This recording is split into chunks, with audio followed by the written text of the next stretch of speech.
Amigos, continuamos con el pastor Jorge Lucas Escribano. Cuando nos fuimos a la pausa, le di un ejemplo y cortamos ahí para el comercial, pero para mí fue bien impactante las palabras de ese joven. Fíjate, ese hombre que él dice que no puede dormir porque él cometió esos delitos y él se declara culpable en este o sale culpable en este y no lo protesta porque él cree que merece el castigo que no ha recibido por los otros que hizo. Pero me dice que porque Dios se lo está diciendo. Pero te dice que no puede dormir. No. Ok, fíjate qué interesante. Yo llevo ya varios años dando conferencias a la población confinada. Y una de las cosas que les estoy diciendo que la libertad comienza cuando tú conoces la verdad, tú eres verdaderamente libre. Eso lo dijo Jesucristo. Y si él confesara esos crímenes y pasa por el proceso de esos crímenes, es el comienzo de su libertad. Cuando el hombre no reconoce su error y se obstina, está atado. Y una de las cosas que tú lo ves en el pasaje de la crucifixión, que tienen los dos ladrones al lado de Cristo, uno a la derecha, uno a la izquierda, y uno de los ladrones le dice al Señor, los tres están en pena de muerte, uno le dice, tú que eres el bravo y que haces tantos milagros, bájate de ahí, bájanos a nosotros. Ese tomó la decisión de no cambiar jamás, ese se va a quedar igual. Este puede salir cumplido de un presidio y no cambia, porque no reconoció su error. El otro que está siendo ejecutado le dice, oye, tú no respetas, este nada ha hecho, nosotros pagamos lo que merecemos. O sea, tú tienes que confesar la inocencia de Cristo, aceptar la situación que uno pasó. Y entonces cuando uno confiesa su pecado, que es lo que le dice la Biblia, y se aparta de eso, alcanza misericordia. Si ese hombre confesara su pecado, o sea, su situación, y se somete al proceso que eso conlleve, a estas alturas de su vida, ese hombre se rehabilita. Es el principio de su rehabilitación, es el comienzo de la libertad, es cuando uno es perdonado. ¿Quién no ha metido la pata en esta vida? ¿Quién no ha cometido un error? Pero qué bueno es cuando perdonan a uno, ¿sabes? Y la Biblia te lo plantea a sí mismo, que Dios tiene ese encuentro con el ser humano para que el hombre reconozca su pecado y reciba el perdón que es de Dios, que es por la gracia de Dios. Y eso te lleva a que una vez tú tienes comunión con Dios, se da lo que se llama deberes cristianos, que en otros sitios de la Biblia le llaman fruto. Tú das fruto, tú reconoces un árbol por el fruto que tiene. Cristo lo dijo, por sus frutos los conoceréis. Y entonces dice, y en aquel día me van a decir, fuimos a la iglesia, hicimos esto, hicimos lo otro. Él va a decir, nunca os conocí, apartados de mí, hacedores de maldad. Porque la parte litúrgica y la parte del fronte de ir a la iglesia, eso lo puede ser cualquiera. Es que en el estilo de vida se proyecte. Por ejemplo, yo no puedo ser un pastor en la iglesia o un hermano que dice que ama a Dios y maltratar a mi mujer. O sea, yo no puedo tener una adoración a Dios y ser un evasor contributivo. O sea, yo no puedo ser un adorador a Dios y hacer trampa en el negocio y no mandarle el IVA al gobierno, porque hay algo que está enfermo. Esa supuesta fe con Dios no te lleva a actuar bien, por lo tanto esa fe no es buena, es una fe tóxica. Y hay gente que cumple el libreto, pero quieren seguir en un estilo de vida ambivalente. Y ahí es que viene el Espíritu Santo, que es el ayudador, es el paracletos que dice la Biblia, que te ayuda a estar en comunión con Dios. Porque uno por su propia fuerza, Jorge, no puede. Ningún ser humano puede por sí mismo pararse delante de la presencia de Dios y decir, yo cumplí las reglas de juego, porque todos tenemos algo que confesarle. Así que ese testimonio que tú traes de cuando estuviste confinado, en esos 5 días, ver ese hombre que te dijo eso, wow. Es el ejemplo clásico que tenemos en Puerto Rico de gente que piensa que lo hizo mal y se quedan en el remordimiento, pero el arrepentimiento es el otro nivel. Yo sé que lo hice mal, me siento mal por haberlo hecho mal, pero ahora en mi encuentro con Dios empiezo a hacer las cosas bien, y ahí es que se da la sanidad. Pastor, usó una palabra bien poderosa que yo respeto mucho. Y tenemos hasta montones de canciones sobre la palabra y muchas personas pues no creen en eso, el perdón. El perdón sana. Mira, la amargura viene por la falta de perdón.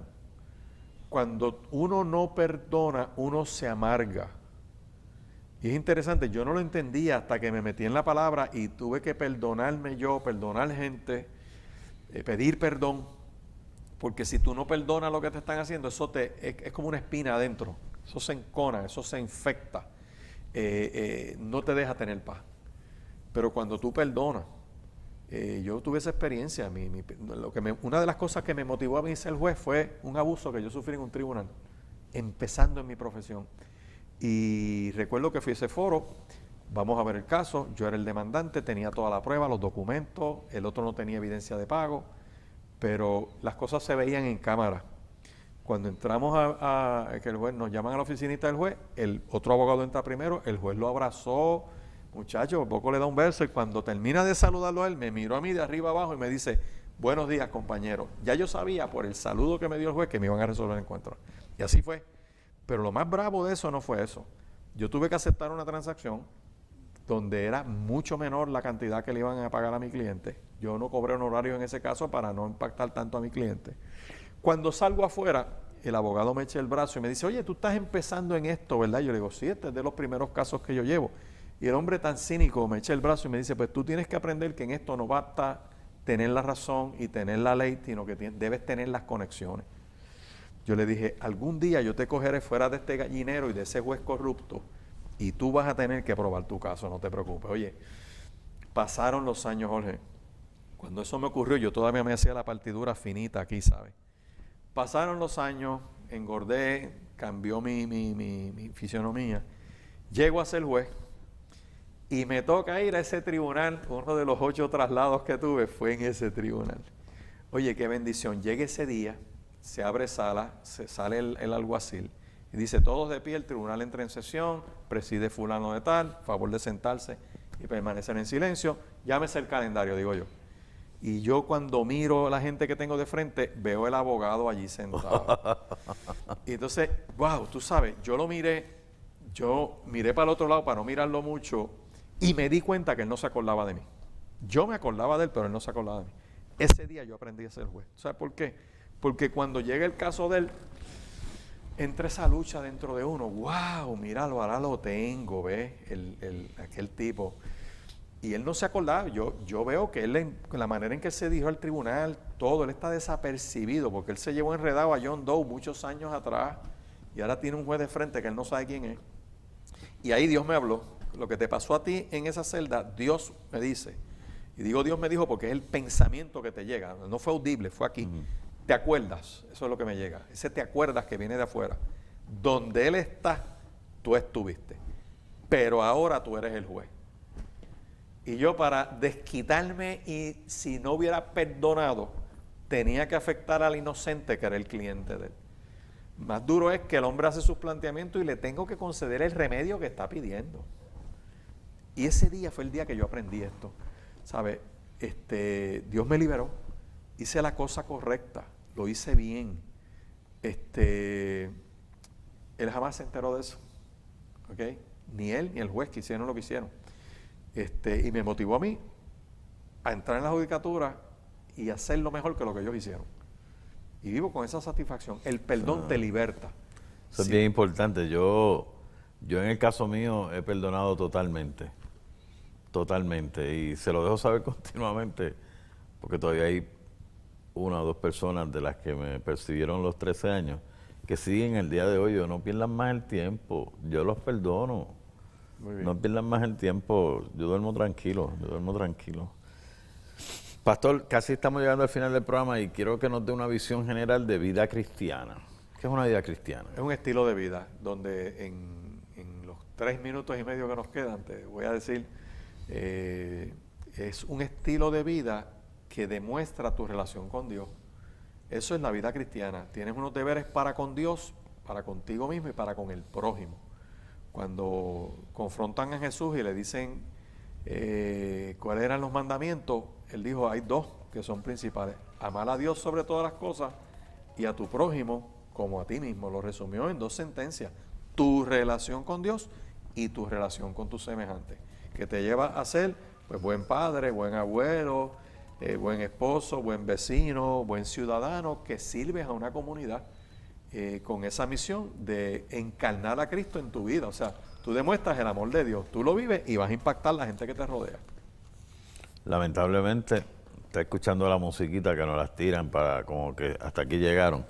Se nos ha terminado el tiempo. Quiero agradecerle y sé que nos podemos quedar y grabar otro más, pero no lo voy a someter a eso, no voy a abusar de su confianza, pero sí quiero expresarle que cuando tenga alguna campaña especial sobre un tema en particular en su iglesia, que lo quiera compartir con Puerto Rico y el resto del mundo, ¿Cómo no? que por favor me llame y aquí tiene el foro ¿Cómo? perfecto, nos honraría con su palabra aquí. Bueno, muchas gracias, Jorge, a ti, al público que nos ve a través de la televisión. Gracias por habernos recibido en sus hogares y a ti es un privilegio poder compartir contigo. No, para mí ha sido un honor tenerlo aquí. Y amigos televidentes, espero que se hayan disfrutado la presencia del pastor Jorge Lucas Escribano aquí, como me la he disfrutado yo.